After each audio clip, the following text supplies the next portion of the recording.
Yeah, hi, Lauren, Steve. In my sit down earlier with DA Lauren Freeman, she called this recent surge in youth crime one of the most troubling trends that she's seen recently, and unlike anything she's seen in roughly her quarter century working in the system. And both Freeman and community advocates I spoke with earlier agree more needs to be done. Now it becomes a matter of finding the common ground that leads to solutions.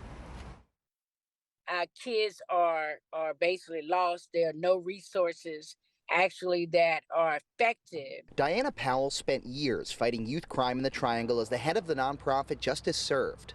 She calls the recent surge in youth crime here a product of poverty and a lack of leadership.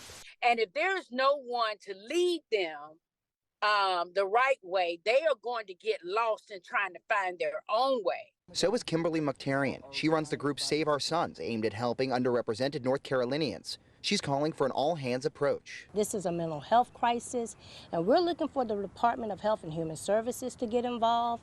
We're looking for public safety to get involved, and we're looking for the community to make it their business. Juvenile justice data obtained by ABC 11 shows the growing issue both statewide and in the Triangle. In 2022, there was a more than 75% increase in the juvenile violent crime rate compared to the average of the 3 years prior.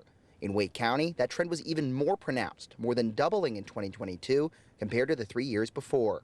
Wake County District Attorney Lauren Freeman says the trends become undeniable. There's no question that we are witnessing what seems like an explosion of violent juvenile crime. She says the severity of those crimes is getting worse too. In the last 18 months, Freeman's office has handled more than a dozen homicides from people under the age of 18.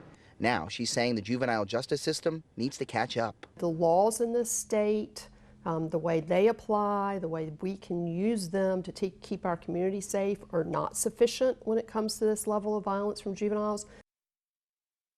Freeman said she believes much of this traces back to the weakening of the structure and the support services brought on by the pandemic. She says it's really going to take a collaboration between prosecutors, law enforcement, and policymakers to reverse some of the damage we've seen in the last few years.